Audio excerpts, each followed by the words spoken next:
Assalamualaikum warahmatullahi wabarakatuh. Perkenalkan, nama saya Nidayanti. Di sini saya akan menjelaskan materi tentang kinetika kimia.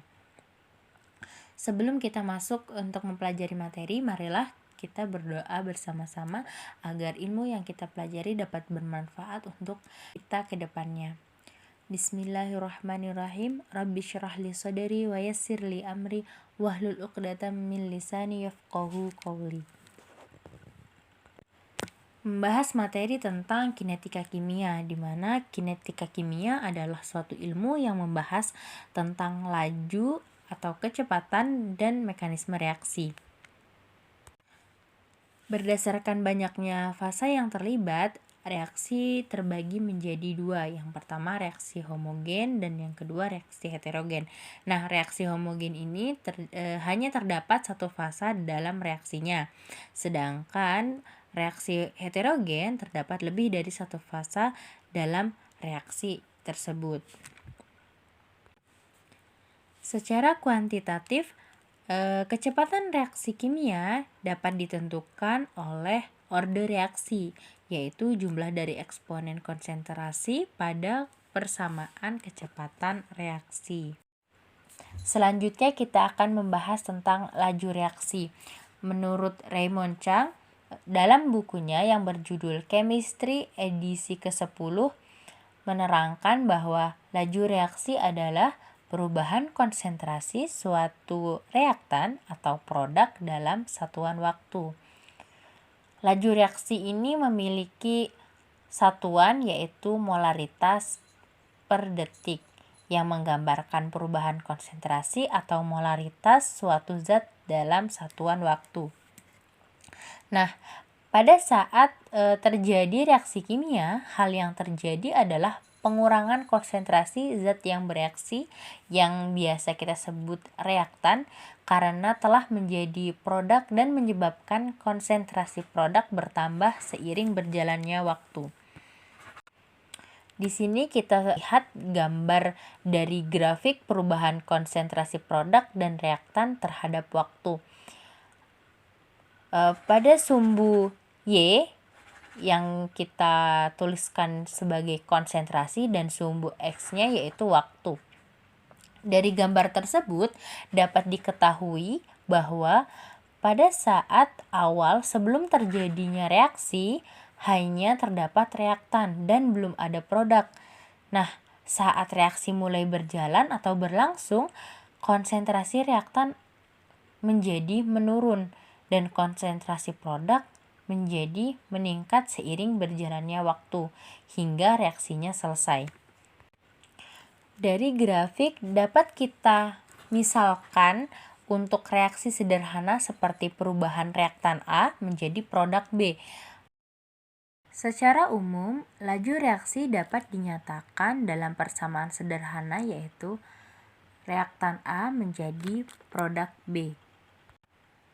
Karena konsentrasi A terus berkurang dan konsentrasi B terus bertambah seiring berjalannya waktu, maka laju reaksi perubahan konsentrasi masing-masing dapat ditentukan yaitu menjadi negatif delta konsentrasi A dibagi delta T atau positif delta konsentrasi B dibagi delta T, di mana delta konsentrasi A adalah perubahan konsentrasi reaktan A memiliki nilai negatif karena nilainya berkurang, dan delta konsentrasi B adalah perubahan konsentrasi produk B yang bertambah dalam perubahan waktu yaitu delta T tertentu. Ketika kita sudah mengetahui bahwa laju reaksi merupakan perubahan konsentrasi suatu reaktan dan produk dalam satuan waktu, kemudian timbullah pertanyaan baru, mengapa suatu reaksi kimia dapat terjadi hingga menyebabkan perubahan dari reaktan menjadi produk? Nah, untuk menjawabnya, kita akan berkenalan dengan teori tumbukan. Dapat kita ketahui bahwa suatu reaksi kimia dapat terjadi apabila molekul-molekul reaktannya bertumbukan satu sama lain dengan orientasi yang tepat dan memiliki energi yang cukup. Pada teori tumbukan, syarat yang harus dipenuhi agar suatu reaksi kimia dapat terjadi yaitu ada 3.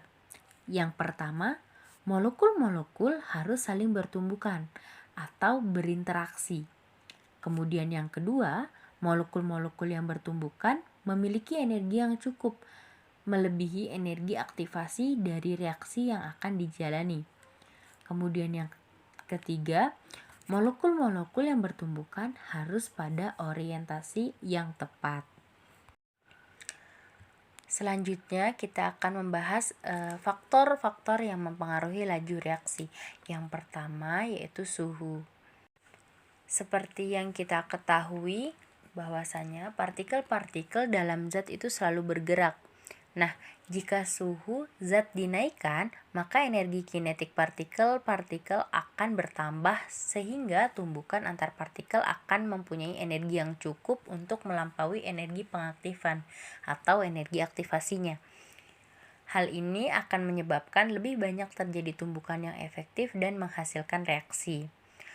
Agar lebih memahami pengaruh suhu terhadap laju reaksi, mari kita perhatikan animasi berikut ini.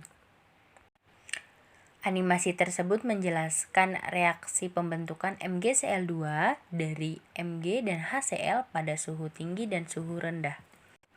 Nah, pada animasi di sebelah kiri tersebut pembentukan MgCl2 dilakukan pada suhu tinggi di mana hanya diperlukan waktu 10 detik agar terbentuk MgCl2 dari Mg dan HCl. Kemudian pada animasi di sebelah kanan, pembentukan MgCl2 dilakukan pada suhu rendah di mana diperlukan waktu 25 detik agar terbentuk MgCl2 dari Mg dan HCl. Hal tersebut dapat terjadi karena pada suhu tinggi jumlah molekul yang energi kinetiknya bisa melampaui energi aktivasi semakin banyak. Artinya, semakin banyak molekul-molekul yang akan bertumbukan dengan efektif. Dengan demikian, jika suhunya tinggi, laju reaksinya akan semakin cepat. Selanjutnya yaitu konsentrasi. Semakin besar konsentrasi zat yang bereaksi, maka semakin cepat juga reaksi tersebut berlangsung. Mari kita perhatikan gambar berikut di mana ada gambar konsentrasi rendah dan konsentrasi tinggi. Nah, ini semua sesuai dengan teori tumbukan, di mana jika konsentrasi zat yang bereaksi semakin besar, maka jumlah partikel zat yang memiliki arah orientasi yang tepat pun semakin banyak pula, sehingga tumbukan efektif yang dihasilkan semakin banyak dan reaksi berlangsung lebih cepat. Selain itu, jika konsentrasi zat yang bereaksi semakin besar, maka distribusi partikel zat yang memiliki energi mencukupi atau melebihi energi aktivasi pun semakin banyak juga. Dan tumbukan efektif yang terjadi lebih banyak sehingga reaksi berlangsung lebih cepat. Faktor ketiga yang mempengaruhi laju reaksi adalah luas permukaan. Sama halnya dengan konsentrasi, bahwa semakin luas permukaan bidang sentuh, maka reaksi yang berlangsung akan semakin cepat. Dengan kata lain, semakin besar laju reaksinya.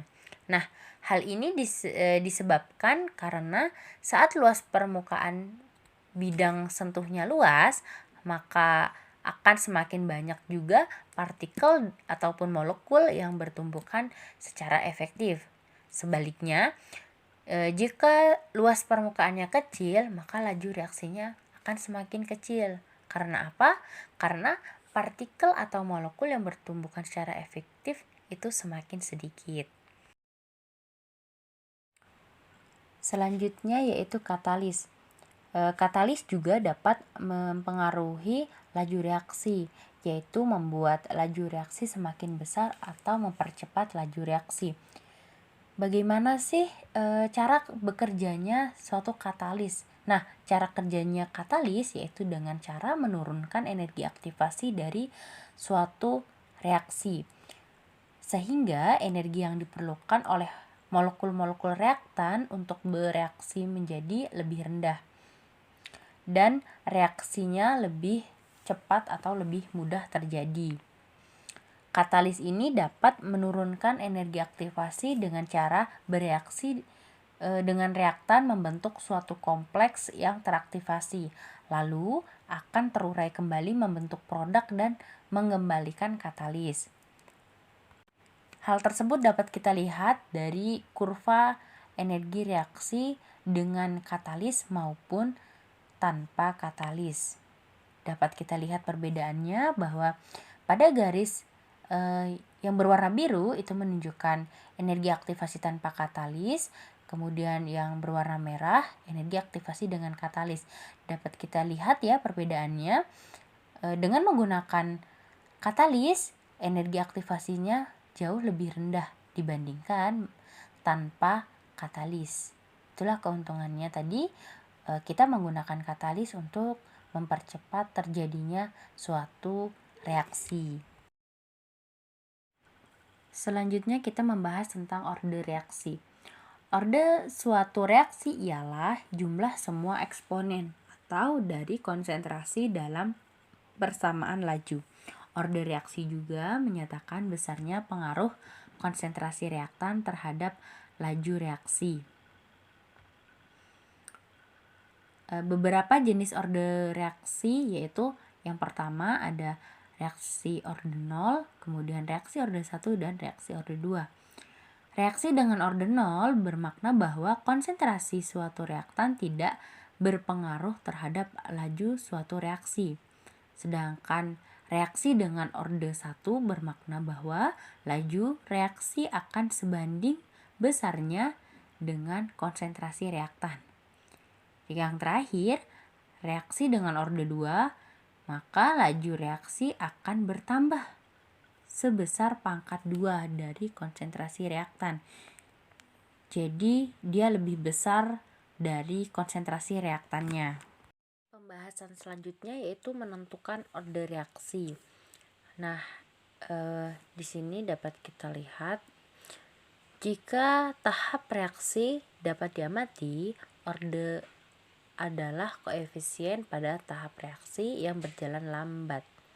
Nah, seperti pada contoh 4HBr plus O2 menjadi 2H2O plus 2Br. Dari reaksi tersebut dapat menjadi 3 reaksi yang bisa kita amati.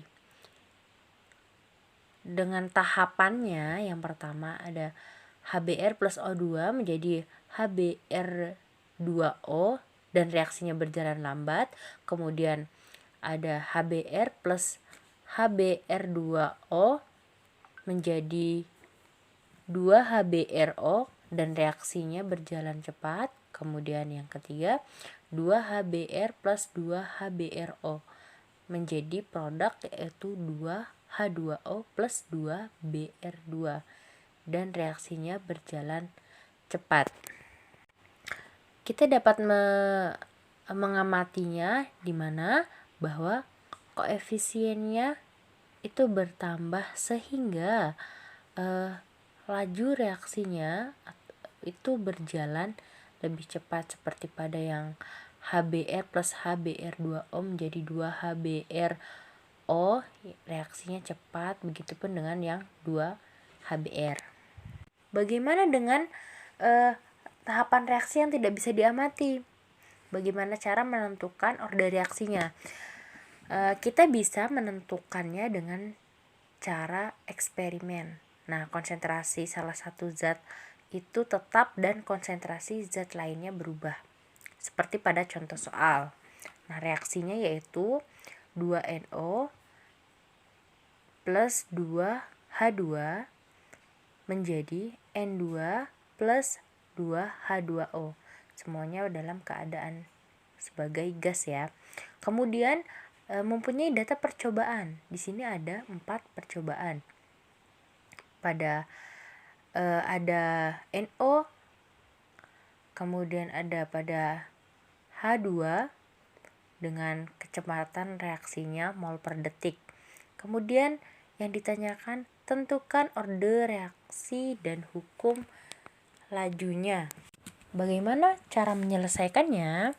Nah, penyelesaiannya yaitu yang pertama, dari persamaan reaksi kita dapat memperoleh rumus persamaan laju reaksinya. Nah, rumus laju reaksinya di sini bisa kita lihat konstanta laju konsentrasi NO, ini pangkatnya ya atau koefisiennya X, kemudian H2,